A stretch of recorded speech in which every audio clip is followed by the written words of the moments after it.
بسم اللہ الرحمن الرحیم۔ امام راضی کہتے ہیں کہ سیدہ فاطمہ الزہرا رضی اللہ تعالی عنہ کے دونوں شہزادے حسنین کریمین بیمار ہو گئے تو سیدہ نے منت مانگی کہ بچوں کو شفا ہوگی تو 3 روزے رکھوں گی۔ شفا ہو گئی، روزے بھی رکھ لیے۔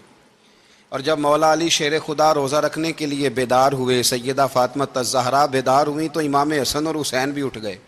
7-8 سال کی عمر، اماں جی ہم نے بھی رکھنا ہے۔ صبح کھجور اور دودھ سے روزہ رکھ لیا گیا۔ عین افطاری کے وقت مولا علی کہتے ہیں فاقے چل رہے تھے، کہیں سے میں جوں لایا تھوڑے سے، سیدہ فاطمہ الزہرا نے پیس کر روٹیاں پکائیں۔ وہ وقت جو بڑا مشکل ہوتا ہے افطار کا، کہتے ہیں اس وقت جب کھانے کے لیے بالکل ہاتھ آگے بڑھنے لگے اور امید تھی کہ ابھی سیدنا بلال اللہ اکبر کہیں گے تو روزہ کھلے گا، لیکن ابھی چند ہی منٹ رہتے تھے کہ دروازے پر ایک فقیر نے صدا دی۔ کہنے لگا سارے مدینے کے دروازے کھٹکھٹا آیا ہوں، قحط ہے، فاقہ ہے، اے رسول اللہ کے خاندان والو، میں یتیم ہوں، کسی نے بتایا ہے کہ اور کوئی دروازہ کھلے نہ کھلے سیدہ کا دروازہ تیرے لیے ضرور کھلے گا، کیا یتیم کو روٹی ملے گی؟ تو حضرت مولا علی نے بچوں کی طرف دیکھا ہی تھا کہ امام حسن ساری روٹیاں جا کے دروازے پہ دے آئے۔ کھجور اور پانی سے افطار ہو گیا۔ صبح پھر کھجور اور دودھ سے روزہ رکھا۔ امام راضی کہتے ہیں عین وہ وقت جب افطار کا ٹائم آیا تو پھر دروازے پہ کسی نے صدا دی، کہا اے رسول اللہ کے خاندان والوں، میں مسکین ہوں، رات سے روٹی کھائی ہے، نہ صبح کھا سکا نہ دوپہر، کسی نے بتایا ہے کہ اس دروازے سے خالی کوئی نہیں جاتا۔ امام حسن نے پھر سارا لنگر اٹھایا اور پھر جا کے دے دیا۔ تیسرا دن پھر ہوا۔ مجھے لگتا ہے کہ جب افطار کا ٹائم آیا ہوگا نا تو یہ خود ہی سارے دروازے پہ دیکھتے ہوں گے، یہ کوئی آیا نہیں لینے والا ابھی تک، لگتا ہے کہ نظریں دروازے پہ تھیں۔ عین افطار کے وقت 3 روٹیاں جب جوں کی پک کے آئی تو ایک بھکاری نے صدا دی، کہنے لگا میں قیدی ہوں، آج ہی قید سے رہائی ملی ہے، پہلے دن کسی کے دروازے پہ صدا دی ہے روٹی ملے گی۔ امام حسن وہ کھانا دے کے واپس لوٹے، کھجور اور پانی سے افطار ہوا، اور جیسے ہی مسجد نبوی میں تینوں باپ بیٹا نماز پڑھنے گئے تو مولا علی کہتے ہیں مجھے بتانا نہیں پڑا، رسول کریم نے میری طرف دیکھ کے فرمایا علی تیرا، فاطمہ کا، حسن اور حسین کا 3 دن والا عمل خدا کو بھی بڑا پسند آیا ہے اور محمد مصطفیٰ کو بھی بڑا پسند آیا ہے، وہ بڑا پسندیدہ عمل۔ میں کہتا ہوں کہ حضرت فاطمہ نے نا ان کی تربیت پہلے ہی کر دی تھی، 3 دن بغیر افطار کے روزہ رکھنے کی، وہ ٹریننگ گھر سے ہو چکی تھی۔ اب میدان کربلا میں 3 دن بھوکا پیاسا رہنا ان کے لیے مشکل نہیں تھا، وہ تو ان بچوں کے لیے مشکل ہوتا ہے جو کھانا دیر سے پکنے سے برتن توڑنے شروع کر دیتے ہیں۔ وہ بچے بلیک میل ہوتے ہیں جن کو ایک وقت ان کے پسند کا کھانا نہ ملے تو وہ گھر میں جو ہے وہ ادھم شروع کر دیتے ہیں، جن کی ماں نے عادت ڈالی ہو کہ بیٹا 3 دن بھوکے پیاسا رہنا ہوا تو رہ لینا، لیکن کسی بھی باطل کے ساتھ کمپرومائز نہ کرنا، ان کے لیے اتنا مشکل نہیں تھا۔ ان کی تربیت ہوئی، ان کی ٹریننگ ہوئی، پھر اللہ نے ان کی سیرت میں رنگ بھرے، ان کے کردار میں حسن آیا، وقار آیا۔ حضرت امیر معاویہ رضی اللہ تعالیٰ عنہ نے ایک شخص کو بھیجا مدینہ منورہ شام سے، تو اس نے کہا میں نے امام حسین سے ملنا ہے، تعارف کیا ہے؟ جناب امیر معاویہ فرمانے لگے مسجد نبوی میں جانا جس کے گرد لوگ سب سے زیادہ ادب سے بیٹھے ہوں اور جس کی باتیں سب سے زیادہ میٹھی ہوں اور جس کی نظریں سب سے زیادہ جھکی ہوں اور جس کے چہرے پر تمہیں سب سے زیادہ وقار نظر آئے وہی علی کے بیٹے حسین ہوں گے۔ جو سب سے زیادہ تمہیں وہاں ماحول کے اندر جو شخص نظر آئے پوچھنے کی ضرورت نہیں پڑے گی۔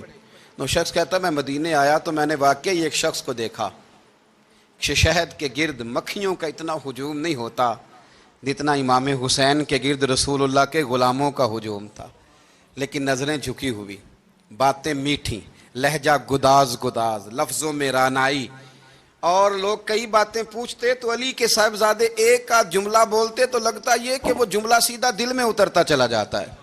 امام علی مقام کے کردار میں نا کچھ باتیں بڑی زیادہ تھیں، بہت زیادہ تھیں، بڑا حسن تھا، ایک بات تو یہ تھی، امام حسین رضی اللہ تعالیٰ عنہ کا علم و فضل بڑا کمال کا تھا۔ ایک دفعہ صحابہ میں مسئلہ بن گیا کہ بچہ پیدا ہوتا ہے تو اس کا وظیفہ کیسے لگانا ہے۔ امام حسین کا علم و فضل بتا رہا ہوں، علم و فضل۔ تو بات بڑی پیچیدہ ہو گئی۔ حضرت عبداللہ ابن زبیر کے پاس لوگ آئے، کہنے لگے کہ آپ بڑے صاحب علم و فضل ہیں، آپ نے حضور علیہ الصلوۃ والسلام کے ساتھ وقت گزارا ہے، تو مسئلے کو حل کریں کہ بچہ پیدا ہونے کے بعد حکومت اگر وظیفہ لگائے گی تو کب لگائے گی۔ جب بحث طول پکڑ گئی، مسئلہ حل نہیں ہوتا تھا، تو حضرت عبداللہ ابن زبیر کہنے لگے ہم سے نہیں حل ہوگا، ایک بندہ ہے جس کے سینے میں رسول اللہ صلی اللہ تعالیٰ علیہ وسلم کے نور نبوت کا فیضان ہے، وہ یہ مسئلہ حل کریں گے۔ تو کہا وہ کون سے؟ آپ فرمانے لگے جب ہم سے مسائل حل نہیں ہوتے تو ہم ان کے علم سے فائدہ اٹھاتے ہیں۔ کہا کون ہے؟ کہا جناب امام حسین۔ تو لوگ حضرت امام حسین کے پاس گئے کہ حضرت یہ ایک مسئلہ الجھ گیا ہے کہ بچہ پیدا ہو تو وظیفہ کب لگانا ہے؟ فرمایا الجھنے والی بات ہی کوئی نہیں، پیدا ہونے کے بعد جب وہ پہلی دفعہ آواز نکالے تو اس کا وظیفہ لگا دو۔ اس کا مطلب یہ ہے کہ وہ دنیا میں آ گیا ہے، اس نے اپنے آنے کا اظہار کر دیا ہے، اعلان کر دیا ہے، اب اس کا وظیفہ لگا دو۔ تو اس پر پھر صحابہ کا اتفاق ہو گیا۔ امام حسین کے علم سے، فضل سے لوگ فیض اٹھاتے تھے۔ پھر اس کے ساتھ ساتھ امام حسین کا ذوق عبادت بڑا شاندار تھا، بڑا زبردست ذوق۔ علامہ جوزی نے لکھا ہے وکان الحسین رضی اللہ تعالی عنہ فاضلا کثیر الصوم والصلاۃ والحج والصدقۃ وافعال الخیر جمیعا۔ آپ فرماتے ہیں کہ امام حسین زیادہ نمازیں پڑھنے والے تھے، کثرت سے سجدے کرنے والے، کثرت سے روزے رکھنے والے، زیادہ حج کرنے والے، اور امام حسین صدقہ دینے والے اور نیکی کے کاموں میں شدت کرنے والے تھے۔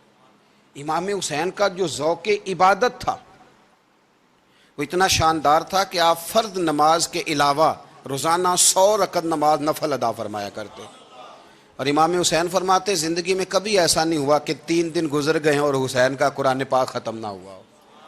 25 حج کیے امام حسین نے مدینہ منورہ سے مکہ مکرمہ پیدل جا کے، 25 حج۔ اب تو نسبت والے لوگوں کو عبادت کی ضرورت نہیں نا، اللہ ماشاءاللہ کہتے ہیں نسبت بڑی ہے۔ بھئی جن کی نسبت اتنی خاص تھی کہ حضور نے فرمایا یہ فاطمہ کے نہیں میرے بیٹے ہیں، ان کا تو حال یہ ہے کہ فرض کے علاوہ 100 نفل، 3 دن سے پہلے ختم قرآن پاک، 25 حج فرمائے، تو وہ کس نسبت کی بات کرتا ہے؟ یہ نسبتیں تو ہیں جو انسان کو عبادت کے قریب کرتی ہیں۔ لوگوں نے معیار ہی بدل دیا ہے۔ حضرت سیدنا امام حسین کی شہادت کے بعد حضرت عبداللہ ابن زبیر رضی اللہ تعالیٰ عنہ نے قاتلان حسین سے خطاب کیا اور فرمانے لگے اللہ کی قسم تم نے اس شخص کو شہید کیا ہے جو راتوں کو لمبے لمبے قیام کرتا تھا، اور تم نے اس شخص کو شہید کیا ہے جس سے میں دن میں جب بھی ملتا تھا تو وہ روزے سے ہوتا تھا۔ تم نے اس شخص کو شہید کیا جو قائم اللیل تھا، صائم الدہر تھا، اس شخص کو تم نے شہید کیا۔ آپ کو پتہ ہے کہ میدان کربلا میں جب 9 محرم کو ابن سعد نے امام حسین سے کہا کہ جنگ کرو اگر یزید کی بیعت نہیں کرنی، تو امام حسین نے فرمایا 1 رات کی مہلت دے دو، 1 رات کی مہلت دے دو۔ حضرت امام زین العابدین کہتے ہیں میں نے اپنے والد گرامی سے عرض کی کہ ابا جی آپ جہاد سے دور جانے والے تو ہیں نہیں، آپ تو جہاد سے پیار کرنے والے ہیں، اور یہ بھی پتہ ہے مجھے کہ یہ جنگ اب ہو کے رہے گی، تو 1 رات کی مہلت لینے کا معنی کیا ہے؟ بھئی کل بھی لڑنا ہے اور رات بھی لڑنا ہے، تو ابا جی 1 رات کی مہلت۔ تو سیدنا امام حسین رضی اللہ تعالیٰ عنہ فرمانے لگے بیٹا رات کی مہلت اس لیے لی ہے کہ میں آج رات کھل کے اپنے رب کی عبادت کر لوں، میں استغفار کر لوں، میں لمبے سجدے کروں۔ اور کہا زین العابدین تو جانتا ہے نا کہ مجھے نماز سے، تلاوت سے، دعا سے اور استغفار سے بڑا پیار ہے۔ نماز سے مجھے پیار ہے، دعا سے مجھے پیار ہے، استغفار سے مجھے پیار ہے۔ فرمایا بیٹا میں نے اس لیے نہیں کہ میں چاہتا ہوں 1 رات اور دنیا میں رہوں۔ تو امام زین العابدین فرماتے ہیں امام علی مقام نے سجدے پہلے بھی بڑے کیے، پر 9-10 کی درمیانی رات جو ان کے سجدے تھے وہ میں نے کبھی نہیں دیکھے۔ فرماتے ہیں تیمم کے ساتھ وہ رات کی جو عبادتوں کا رنگ تھا وہ میں نے کبھی نہیں دیکھا۔ امام علی مقام کا عبادت کا ذوق تھا، شوق تھا، لذت تھی۔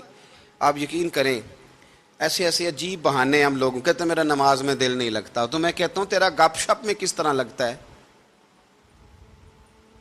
تیرا موبائل پہ کیسے لگتا ہے بھائی؟ یہ تو بھائی ذوق کی بات ہے۔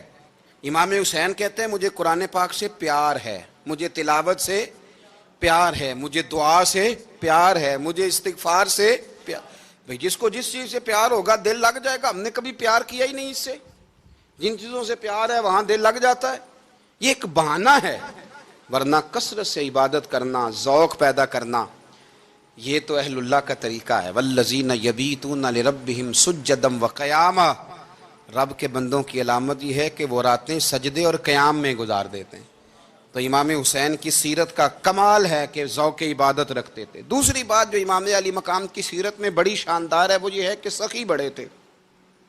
ایک قول سنانا ہے آپ کو امام حسین کا، اور خواہش میری یہ ہے کہ میرے حاضرین اور ناظرین اس قول کو رٹا لگا کے یاد کریں،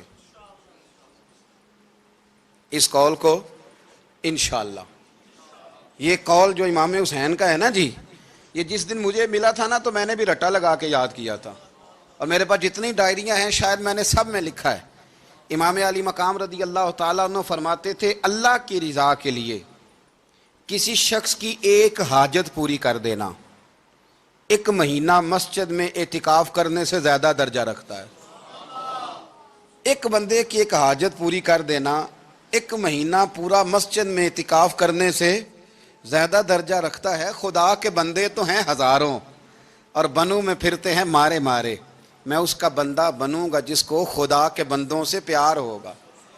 کسی بندے کی ایک حاجت پوری کرنا 1 مہینہ اعتکاف میں بیٹھنے سے زیادہ افضل ہے۔ اسی لیے تو میرے حبیب کریم علیہ السلام نے فرمایا تو رب کے بندوں کی حاجتیں پوری کرنے میں لگ جا، رب تیری حاجتیں پوری فرما دے گا۔